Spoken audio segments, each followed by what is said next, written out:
just letting you know it is going to be recorded and posted on our website if that's all right with you. No, that's fine. Okay, perfect. I may actually mute my camera a little bit while I'm talking because you see the bottom of my eyelids when I'm looking up at the screen. Yeah, that is totally fine. I'll probably go ahead and turn my camera off whenever you're presenting as well. That way, you have more bandwidth and there's less distraction. Okay, sounds good. We already have some participants coming in. I'll go ahead and share my screen. So we have our lovely backdrop here. Okay, I'm going to mute my. Yeah, go You want me ahead. to mute the camera and the volume, or just the camera? Whatever makes you comfortable. I'm gonna definitely mute the. All right, looks good.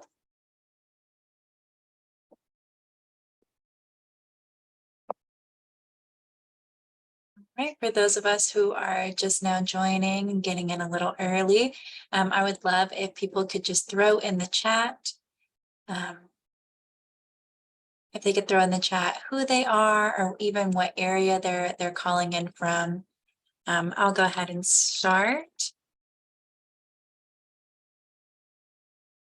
I'm from the wonderful Houston, Texas. That's where my office is, and that's where I'm calling in from. I'd love to see where everyone else is from as well.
Good morning to those who are just now joining. Thank you so much for coming on. I just want to let y'all know that we're going to be getting started in just a couple minutes at about 10:05. All right, and if y'all have the time, please go ahead and go in the chat and drop your name, maybe where you're from. I'd love to see where everyone is calling from today.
All righty, it is 10:05, so let's go ahead and get this party started. So I would like to welcome you all to Texas Senior Medicare Patrol's Older Americans Month webinar series. The theme of this month is Aging Unbound, and to celebrate, we are highlighting a bunch of different organizations that are allowing seniors to help live freer, limitless lives. And so let's go ahead and get started. We're going to start with a quick introduction to the Texas Senior Medicare Patrol. So I am Angel Hansick. I am the outreach specialist here.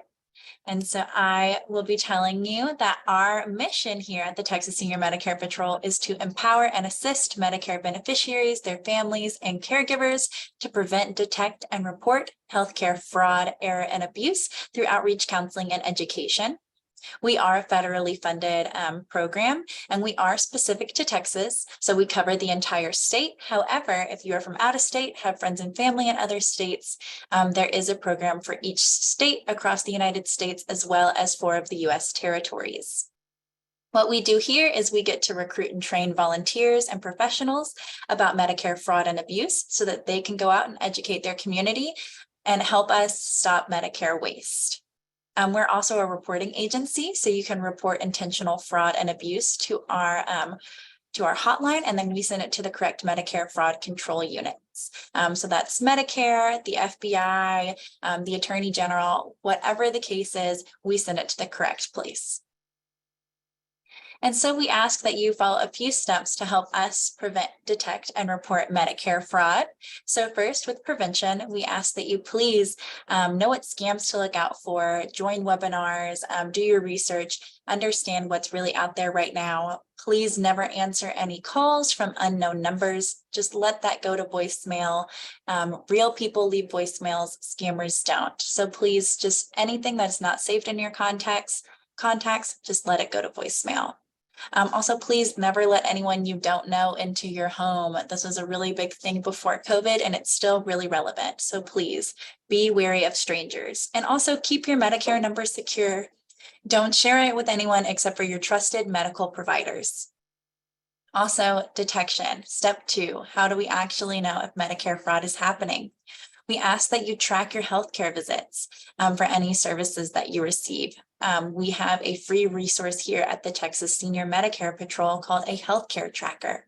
It is a personal billfold size journal where you can write down what happens at your healthcare appointments, what doctor you saw, what services were provided. That way, whenever you get your Medicare summary notice every quarter or your explanation of benefits, you have a personal cross-reference. So you can go back and see if you actually did see that doctor or receive those services. And please do review your Medicare summary notices often. Every quarter, whenever you get them, please make sure to sit down and take the time to look them over. Don't just throw them away. And finally, report. If you see anything suspicious on your Medicare summary notice, if you believe that your Medicare number has been compromised, please first go to your healthcare provider, your insurance provider, and say, hey, I see something weird. Can we fix this? And see if it's just a simple error. If it goes further than that, if you do believe that is suspected abuse or fraud, please call your Texas Senior Medicare Patrol so that we can assist you with the next steps. Here is that contact information. Our hotline is completely toll-free and completely confidential. If you're interested in any of this information or our free healthcare trackers, please drop your email in the chat. You can private message me, and I'll also put my email there so that you can reach out, and I'm happy to send you any of our resources. All right, and so now what we have all been waiting for. Today we will be hearing from the Federal Trade Commission with David Alex. David Alex has been a trial attorney for the past 26 years. He started his career protecting the citizens of Dallas County as a prosecutor. After 18 years in Dallas County, he prosecuted in Tarrant County for 7. David joined the FTC in February of 2022 as a staff attorney in the Southwest region, and his transition to consumer protection at the Federal Trade Commission was a natural extension, allowing him to continue to help people. David is married to the love of his life for the past 26 years with 2 millennial kids. He is a Texas native and a Navy veteran. He received his undergraduate degree from the University of Southern California in Business Administration and his law degree from Thurgood Marshall School of Law. And so with no further ado, I will go ahead and hand this over to David Alex. I will be your moderator today, so please put any questions you have in the Q&A function or the chat, and I'll ensure that David is able to get those questions. Thank you.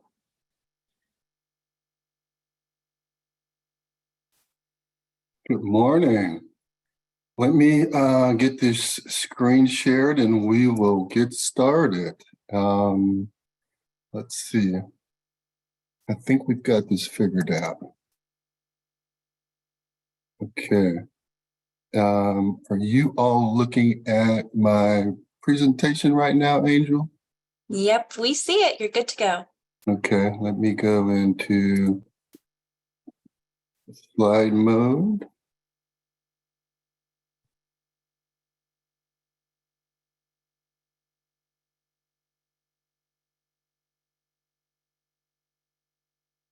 Sorry, is it in slide mode right now, Angel, or is it in a different mode? Nope, I see your full slide and I don't see any presenter notes. So I think you're good. Okay. Well, I don't see the presenter notes either. Just give me 1 second. I knew that once I got started.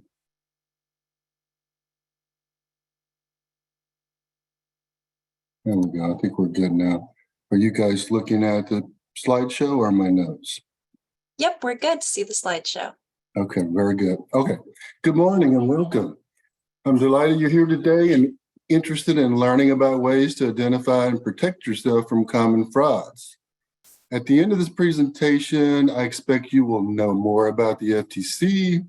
You'll be able to spot common frauds and will know what actions to take, which ones to avoid if you encounter a common fraud. And even if you don't remember the details from today, this presentation will foster critical thinking the next time you encounter a common fraud.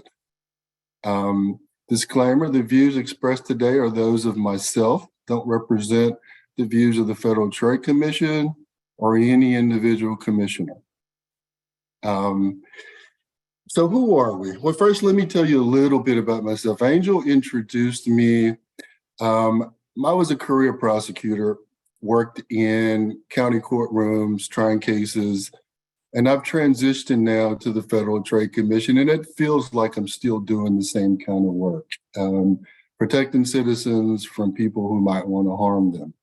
I'm pretty new at the Federal Trade Commission. I'm going on about 15 months there.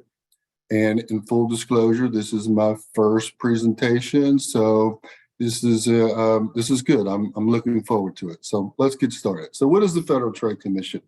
We are the nation's consumer protection agency, and everyone's a consumer. What do? We work to stop unfair, deceptive, or fraudulent practices in the marketplace. And I know COVID is a thing kind of in the past now, but we saw a lot of it during COVID when there was a lot of fake COVID testing kits out there, companies that will take your money and deliver nothing to you. Those are the kind of things when we talk about fraudulent business practices. All right, and we do this in several ways. By law enforcement, we conduct investigations and sue companies and people who break the law. Different than the criminal realm, though, this is civil law enforcement. In the criminal realm, your house gets broken into, you call the police. Some point, a prosecutor will contact you, and you're their client. With the FTC's law enforcement, we don't represent any individuals. We represent the collective of all of those who are harmed by fraudsters. And so from that perspective, sometimes people think, well, I made a claim to the FTC, but the lawyers aren't talking to me. Well, I just want you to know that it's a little different when we're looking at a national scale, okay? Also, what we do is educate, kind of what we're doing right now. We couple that with education, where we tell people and businesses about scams we're seeing, where to get the help, and how to report it. A part of our mission is to make sure that people know their rights and businesses know their responsibilities. So we talk to businesses as well when they have questions about what they can or can't do under a lot of our laws. We try and get them educated as well. We build partnerships and coalitions. We work with other government agencies, state and local. We work with community groups and organizations, just about anybody that we can talk to about scams and frauds or how to avoid, not being upfront and with the law. We usually will partner with you. Okay. All right. All right. So the FTC Consumer Network database released in February of 2023. Sort of our top frauds of 2022. And when we look at that, so the FTC takes these reports from consumers about problems they experience in the marketplace. These reports are stored in the Consumer Sentinel network. We just refer to it as Sentinel. It's a secure online database available only to law enforcement.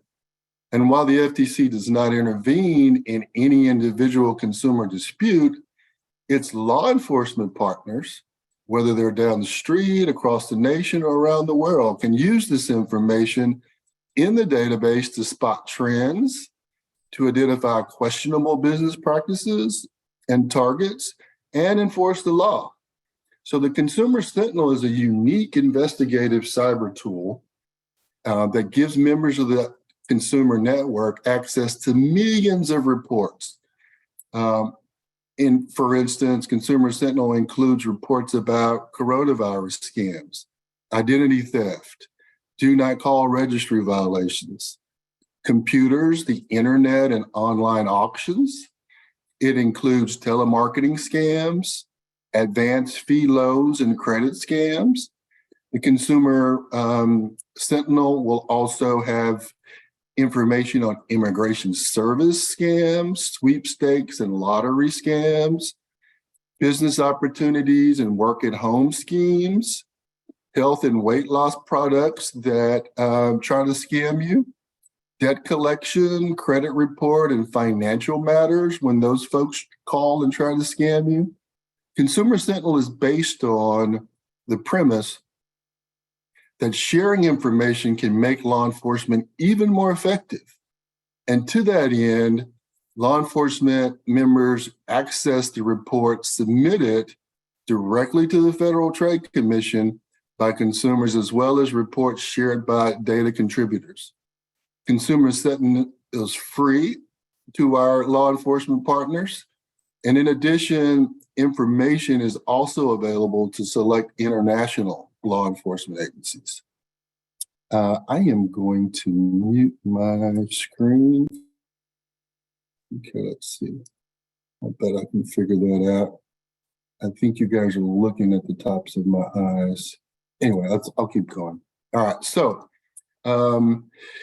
top frauds in 2022. It shouldn't surprise anybody that social media, $1.2 billion in loss is our highest overall reported losses. Scammers also tend to contact people by phone. The median or average loss per person is about $1,400. All right. And when we talk about our frauds and scams or information from 2022, we're going to talk about a number of them today. We're going to talk about imposter scams. We're going to talk about online shopping scams, prizes, sweepstakes, lottery scams, investment scams, and business and job opportunity scams. All right, let's talk about Texas, since we're in Texas right now and we're talking to Texas folk. Frauds and scams in Texas in 2022, you can see from some of these numbers here, top 10 categories, identity theft is always like at the top of most lists. Fraud and other reports, Texas ranks like 15th in the nation for 100,000 population. With total fraud and other reports over 294,000. The losses, over 555 million total, with the average of about $660 per person. So it's pretty significant here in Texas, the frauds and the scams. All right, identity theft in Texas. Identity theft it just always seems to top every chart in every state and every year. It's just the number one fraud, okay? And then you can see from these numbers, credit card fraud makes up the highest last year, all the way down to phone and utility frauds. We ranked 6th per 100,000 population for identity theft reports, and that amounted to about 113,000 identity theft reports in 2022. Okay, and these slides have lots of numbers. I don't expect anybody to memorize them, but if you're ever needing this information, I think Angel said it would be available. All right, so the interesting thing about this slide is that fraud affects every generation differently. When you look at this slide, what you'll see in aggregate is that seniors get hit for more money on average. So when you go down to 60, 69, which happens to be my group, it's good talking to seniors because I fit in this category, and in the workplace I seem to be an outlier. Okay, so I'm with you guys. All right, so in my age group, $666 is sort of the median loss. But when you look at that next column there, when you talk about the number of reports, you'll see that young people get frauded more and reported more, 157 per 100,000 population, versus the older group, only 70 reports. So seniors get hit more per person, but they get hit less often than the young folks. And I just think that's because we're probably smarter than the young folks.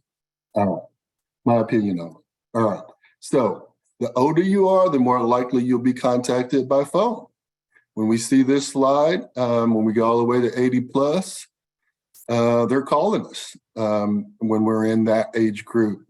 And they're not bothering that much with asking for credit cards. They're going straight for the jugular. They want you to give them a gift card that they just so happen to have available that you can reload. That 70 to 80 group, there's still a lot of contact by phone. That group probably doesn't use the apps and website nearly as much as my group, the 60 to 69. So that's how they're contacting us. And these are the methods in which they're trying to get our money. All right. Not surprisingly, when we talk about the 60 to 69 group, that top scams include romance scams, tops the list for this group. And when it comes to the average loss per person, it's these pesky timeshare people that are trying to scam us. And we've seen the average loss per person seems to top that for this age group, for my age group. This next age group, 70 to 80, it looks like business imposters top that list for total loss. You know, it's the kind of, I work for the IRS and I'm calling you because you are either delinquent or they'll have a good story and it'll get your attention because it's the IRS, by God. And once they've got your attention, they just walk you down that line to get your money. Okay? That seems to stop the list for total loss in money. When it comes to the average loss per person, again, those pesky timeshare scammers tend to get the average loss. It tends to top that list. All right. Top scams for people 80 and above. Not surprising that it's this prize sweepstake lottery scams.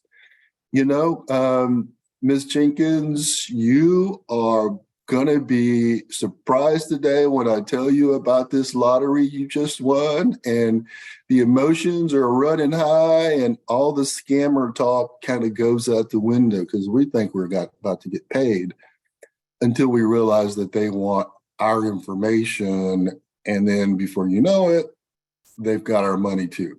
All right. And then the losses per person that top the list for this older group, again, romance scams, which is very interesting to me, that our top group of seniors are being targeted for romance scams. All right. Okay. Impersonation scams or imposter scams. They come in many varieties, but they work the same way. A scammer pretends to be someone you trust to convince you to send them money. And the impersonation scams are also known as imposter scams. Scammers may pretend to be someone you know or trust, like government officials, legitimate businesses, or family and friends. And in 2022, about 1 in 5 people reported losing a total of $2.7 billion. That's a lot. The median loss per person was about 1,000. All right, so let's dissect this a little bit. All right, so fraud reports to the FTC about government and business impersonation scams rose sharply at the beginning of the COVID-19 pandemic. The FTC received more than 2.5 million reports of these scams from consumers nationwide, beginning in about 2017 through the middle of 2022. And those consumers reported losing more than $2 billion to these scams, $2 billion. Now, the FTC has things in the works. We're trying to get some new rules promulgated to deal with these government and business impersonation scams. So stand by. You may see some of that in the news in the coming months and years, because it takes us a while to get rules established. But once we do, they've got a pretty nice little bite to them. Okay. So you may be familiar with a lot of government imposter scams because they are pretty prevalent. For example, you might have gotten a call from someone claiming to be from the Social Security Administration. Social Security, sounds like a familiar topic. Saying something about suspending your Social Security number, or the IRS saying you owe back taxes. These scammers use threats and intimidation to get you to send money to them, or give up your personal information like your Social Security number or bank account. They also try to get your personal information by pretending to be this government employee offering help. COVID is kind of in the rearview mirror, but because of COVID, many government assistance programs have come and gone. Scammers are following the headlines about the changes in government assistance and are taking advantage of confusion over what help is available. That happened quite a bit during COVID. The funeral assistance scam is an example of a government imposter scam where the scammer pretends to be from the federal government. And those kinds are really just, they break my heart, because it's usually when people are at their most vulnerable, when there's a death in the family or something like that. Scammers reach out about any of the changes in government assistance or benefits. I think during the COVID, there was an eviction moratorium, foreclosure moratorium, where the government was suspending evictions and foreclosures. And when they did that, and it looked like it was ending, scammers reached out to people offering to help them to apply for emerging housing funds. All a scam. And when they contacted the renters, they asked for bank account and other personal information. And the renters were thinking, oh, wow, I'm fixing to get some relief. But instead of depositing much needed money into their accounts, they were withdrawing money from their accounts. They also reach out to homeowners facing foreclosure, posing as government employees, offering assistance with mortgages. These scammers might make guarantees that they can save your home. Give me 1 second here. I'm trying to move this. Okay. All right. They might make guarantees that they're trying to save your home, request payment up front, which is illegal, by the way, and make you sign confusing or complicated documents and advise you to stop making your payments.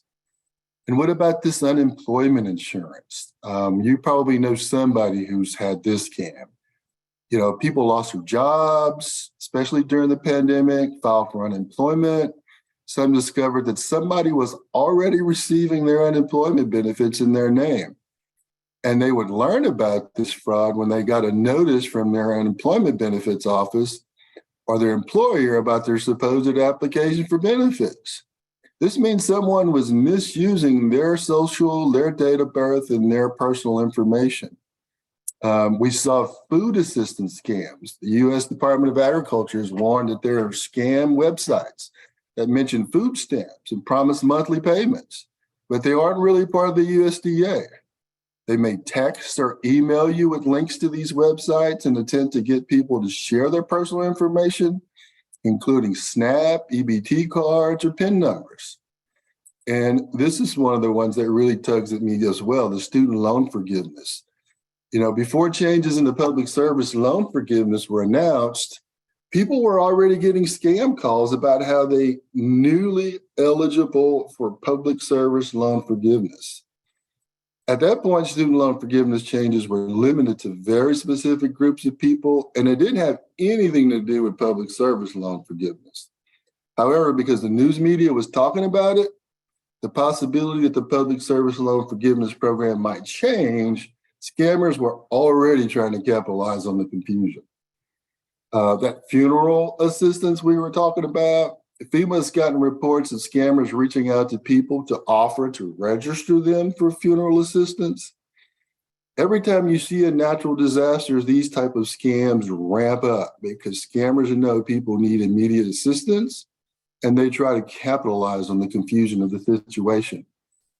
We like to give people the following advice to protect themselves from scammers. And I think Angel hit on this when we first started, and it can't be repeated too many times. When someone contacts you offering a government benefit out of the blue, don't give out any names, birth dates, social security numbers, or financial information. Just don't do it. If they're calling you trying to get your information, I promise you it's not legitimate. And if you spot one of these scams, please report it to us at the FTC at reportfraud.ftc.gov. You can also report to your state attorney general's office here in Texas or to the agency that the scammer is impersonating. So if they say they're calling from the IRS, you know what? Hang up on them. And if you want to know if the IRS is trying to contact you, you contact the IRS and say, hey, this is David Alex. I received some calls from you guys. I'm not sure if it's you guys or not. And I promise you it will help you avoid getting involved in a scam. Okay. Let's see. I think we just talked about this slide. Let's see. I'm sorry. I'm going to take a little bit of pause here. All right. So let's go to the next slide. All right. Sooner or later, romance scammers will get what they really want and ask for money. When we're talking about romance scammers, it's interesting. At 60 years old, my daughter is a millennial in med school right now. She was home one weekend and was watching this show called Catfish. And I had never seen it before. And when I started watching it, my eyeballs were popping out of my head. People pretending to be someone they're not, putting up fake pictures, fake profiles, and people actually believing it, never having met them, and sending them money because they're in love. And many times, it's not even the person that they're seeing the pictures of. They're using other people's pictures. They're using other people's profiles. And I don't know, you guys probably don't watch Catfish, but if you ever got around to it, I don't have any stock in that show, I promise you. But it is amazing to see all the different ways these romance scammers try to get your money. They try to move the conversation off the dating app. Once they get in contact with you, you're on the dating app, and that make it harder to trace who or where they are. One method they use is extortion or blackmail. They'll get your attention. They'll think you'll think you're in love, and they'll ask you to send explicit pictures or images of yourself. And once they receive it, then you start getting these threats. And the threats are, if you don't give me some money, these pictures are going to wind up in your employer's office or in your kid's email. And in the LGBTQ community, some people are not really out. And then all of a sudden, they're having to pay this extortion because folks are threatening to expose pictures they sent them. All right. Scammers also play a long game by cultivating a relationship over time. They're really convincing. They play on your emotions, and they're really quick to say, I love you, but always have an excuse for not meeting up. There could be a number of reasons they say they need money. At that point, you're in love, and they might need money in order to travel to see you, or they could say they have a medical emergency. Whatever the reason, they need the money right now, and prompt people, and they prompt you to send the money repeatedly. What many of the largest reported dollar losses have in common is that people believe that their new partner has actually sent them a large sum of money Scammers claim to have sent money for cooked up reason. And then they have a detailed story about why the money needs to be sent back to them or to someone else. And people think they're helping someone that they care about, but they may actually be laundering stolen money. So we tell consumers, slow down.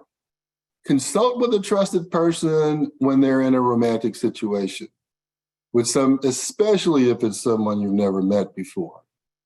Even if the supposed partner is rushing them, it's best to reconsider what is happening with someone else who cares. Talk to your kids, your grandkids, your neighbors, the people you love. And if they're telling you they're seeing red flags, then they are probably right. If an online interest asks you for money by gift card, bank transfer, or wire transfer, it is a sign of a scam. We tell people that even if someone sent you money first, never send money or gifts to someone you've never met in person. We also tell people to contact their banks right away if they think they've sent money to a scammer, and to report that experience to the online dating site if that's how you met the person. And always to the FTC at reportfraud.ftc.gov. Okay, so let me take a little pause here. What are we, 38 minutes in? We've got about, okay, we're looking good. We've got about 15 more slides. All right, so romance scammers tell all sorts of lies to steal your money and your heart. And reports to the FTC shows that lies are working. Last year, romance scam numbers looked a lot like 2021 all over again. And that's not a pretty picture. In 2022, nearly 70,000 people, that's 70 folks, reported a romance scam and reported losses hitting a staggering $1.3 billion. The median or average reported loss was about $4,400. These scammers pay close attention to the information you share.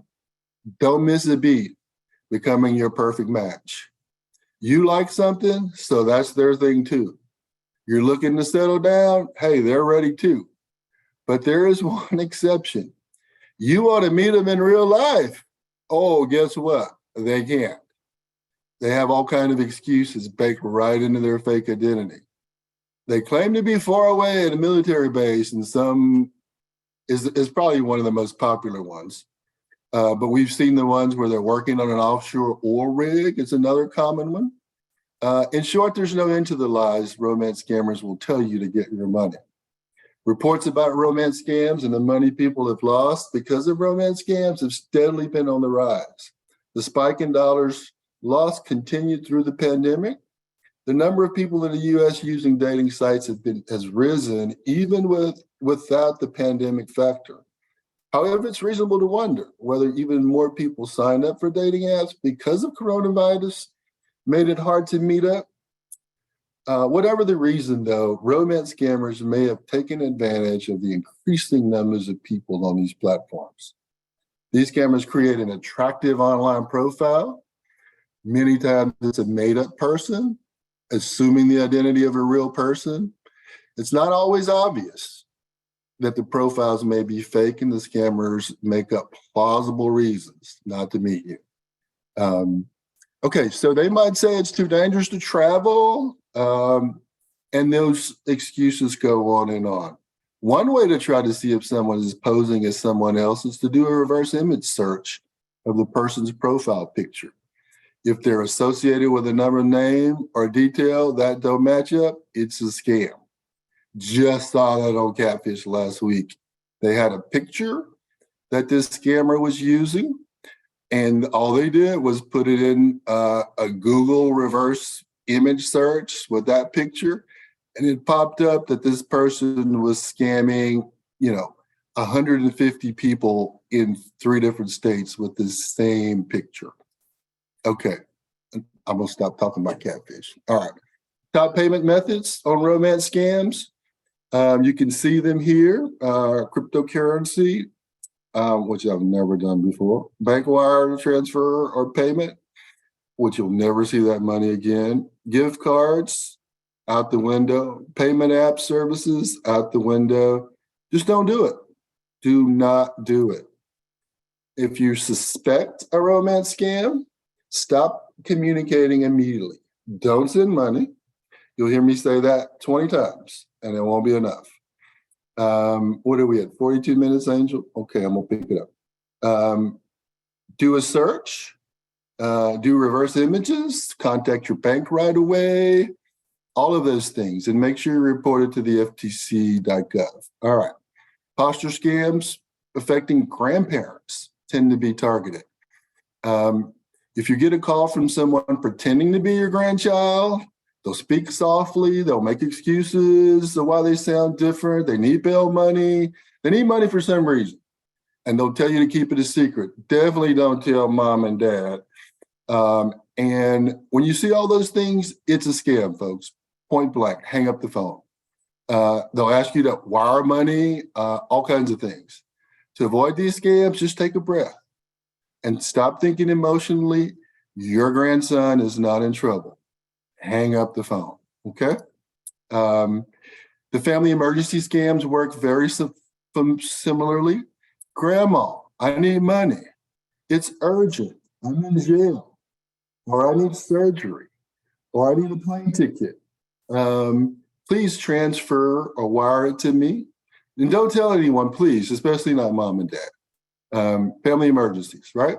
They can be very convincing. And they'll really play hard on your heartstrings. And the red flag should go up, and you need to hang up the phone, call your kids, call whoever it is that you think you're talking to, and you'll be surprised at what you'll find out.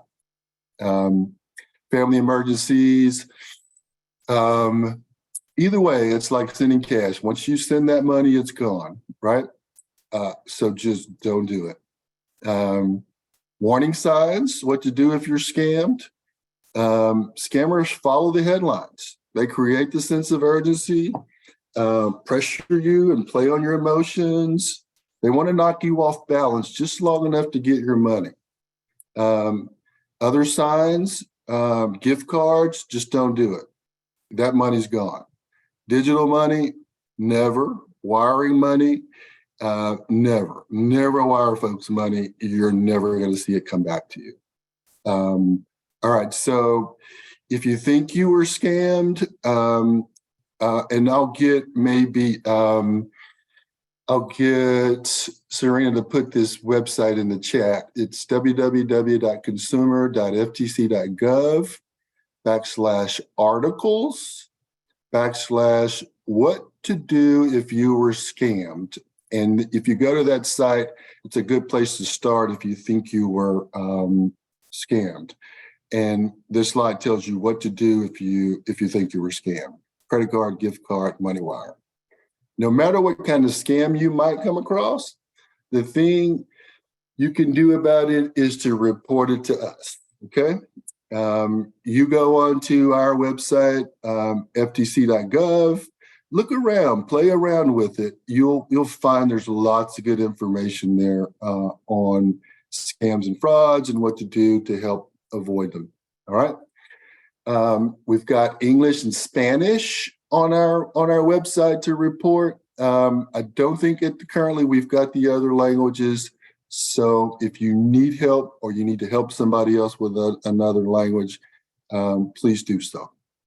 All right, and this slide tells you where to report it. All right, the site is user-friendly, and when you go to report.fraud.ftc.gov and click on the Report Now button, the site will ask you some questions to narrow down what your report is about. You can report any scams, fraud, or bad business practices. All right, after you submit that report, you'll get a report number. It'll be used to update you. It'll tell you about what the next steps are. If you paid a scammer by credit card, what your next steps to do to try to recover your money. Your report gives the FTC and other law enforcement agencies the help to stop and identify and stop these practices. We aggregate them, we see trends, and so reporting it to us is always very helpful. If you're looking for more resources about what we talked about today, there's several places you can go. I think this presentation will be available to you. Consumer.ftc.gov is a great part of our website to learn more about protection. If you're looking for materials in print, you can go to ftc.gov bulk order, just to be sure to order materials in advance. If you're looking for articles about coronavirus specifically, which, maybe it's good, maybe it's not, there's a site just for that. And imposter and income scams we talked about today, you can get those links. You can also stay updated, connected to the FTC by signing up for our consumer alerts. By subscribing to the alerts, you'll get information on how to spot and report the newest scams. If you're on Facebook, you can also see us there at Federal Trade Commission. All right. And I think I'm right at about 47 minutes. And that gives us, at least 10 minutes for questions. I know I went kind of fast there toward the end. So if anybody needs any of that repeated, especially the websites and the those kind of things, if you need any of that, we definitely can get that to you. I'm sure Angel will have this available as well. All right. Let's see. I think I'll come back here and see. Angel, you still there? Yes. Hi, David. I am still here. And so if anyone has any questions, please go ahead and put them in the chat or in the Q&A function. In the Q&A function, you can make it completely anonymous so no one else knows what you're asking, but no worries, there's no silly questions. Thank you so much, David. I think that was a wonderful, very informative presentation. So thank you. Well, thank you. And it looks like we have our first question in the chat. And so it says, what more can the FTC do to force the phone companies to reduce the spam callers? That is a great question. I work for the FTC, and this is going to make you laugh, Alan. I get about 5 calls a day on my own phone, on my personal phone, and even on my FTC line, they call. And, the phone companies, they have these ways to identify who the scammers are. And there's these apps, but I don't know. I mean, we can't force the phone companies to do it, but there's certainly ways to protect yourself to reduce the spam callers. There's lots of great information on ftc.gov on spam callers. You can get on the national do not call list. There's local and state do not call list. I really kind of plug ours because, it's ours and we're proud of it. But it only works as good as you guys. When you report them, it goes into a collective bank, and then we're able to take action on it. So phone companies, they're going to do their thing, but you just keep reporting it. I forgot who that was I was talking to just that fast. That was Alan. Hopefully that happened. Alan, the best answer to that question is go to our website. You're going to find a ton of information on what you can do for spam callers, okay? Yeah, and I know that we even get spam calls here at our office to our phone lines, our office phones. So it is very perversive. It looks like we have a question in the Q&A. It says, can we do anything if a loved one doesn't think they're being scammed when they clearly are? Okay, so sometimes it's tough love. The problem is when loved ones are getting scammed, they usually can't see past the emotion. And sometimes it's tough love. You can do the research, these reverse image searches. You'll be surprised how easy it is to expose them. Your loved one's not going to do it, but if you show them enough times, like for instance, if they're using a fake profile or if they're just getting money from them and there's a big age difference or whatever, you can find that information on the internet. And the more times you show it to them, the short answer is you can't. My mother used to say, you can't teach grown folks how to be grown. Okay. But that don't mean we don't stop trying. Okay. Absolutely. Thank you for that. And then we do have something from Melinda. Is there a way to get this information so that we can include some of the statistics of the information we share with the community? And Serena did post a couple links in there. Great, Serena. Let's see. Yeah, the statistics are compiled in the yearly in a data book. You can find this year's numbers. Okay. And if you want to partner with us and help get this word out, that's what we do. We love partners. If you've got a community group that's you're speaking to, whether it is a homeowners association or whatever, you can get printed materials from us. So you can even, there are times when we'll have a speaker come out or do a virtual call for you, or we can help you get the information you need to get it out there. But I love that, Melinda, that you are wanting to help.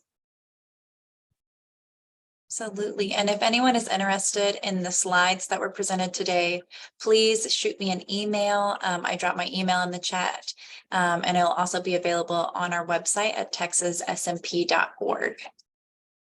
All right. Next question in the Q&A function. Does the FTC get involved in scams that are prevalent in a certain area that involves the same lenders that I believe are approving falsified loan applications on a regular basis? That's kind of a big one. That is a big one. I was looking for it in the chat so I could break it down for myself. Is it in the chat? It's in the Angel? Q&A section. So, but I can repost it in the chat. Okay, you could repost it or read it to me again. Sometimes I'm a little slow in following the question. It's all right. Does the FTC get involved in scams that are prevalent in a certain area that involves the same lenders that I believe are approving falsified loan applications on a regular basis? Okay, great question. So the FTC gets involved when we see sort of big picture kind of things. If there is a lender who's engaged in deceptive practices that's affecting a large swath of people, that's usually, we compile a lot of information before we act. I mean, we're the federal government, and I'm not ashamed to say that before we act, sometimes we compile information for years over many states. But many times, if it's just one particular lender who's doing something that you think is illegitimate, it may be a better call to your state AG. And you're in Texas, so that would be our Texas Attorney General. We do the same kind of work, except they focused in on like Texas companies, where we focus a lot on nationwide kind of scams, right? Not to say that we don't go in on individual places if it's pervasive enough, but I would say definitely report it to the ftc.gov website. It will get compiled, and if a lot of other people are seeing the same things and we're seeing trends, then we definitely are the kind of thing that gets our attention. Absolutely. And we have one more in the chat. As an individual who found a fraudulent charge on my bank account, I was reimbursed after 6 weeks. But do the banks report to your office about such small amounts? In this case, theirs was $120. Okay, so let's see. The bank found individual who found a fraudulent charge on my bank account, and then the bank reimbursed it. Okay, so that's a great question, because that's how we find out about these things. So let's say there's scammers out there and they scammed you, or they somehow got your information and got your money. When you report that to us at ftc.gov, and then it gets put into the system, and maybe 50 to 100 other people in Texas had the same problem. and maybe 100 other people in Louisiana had the same problem, you may not see the individual problem because many times the banks won't even share with you what actually happened, which is very frustrating. It happens to me all the time. And I try to get the information and they ain't got time for it. But if you report it, that's the best way for us to do something about it, because then we will have a collective of people telling us about this fraudster. Yeah, absolutely. And that's why we always say reporting is so important. We don't get to know the size of the issue unless you're actually reporting. Even if you think it's small, these individual ones, we don't get to know the full scale of it until people actually start reporting it.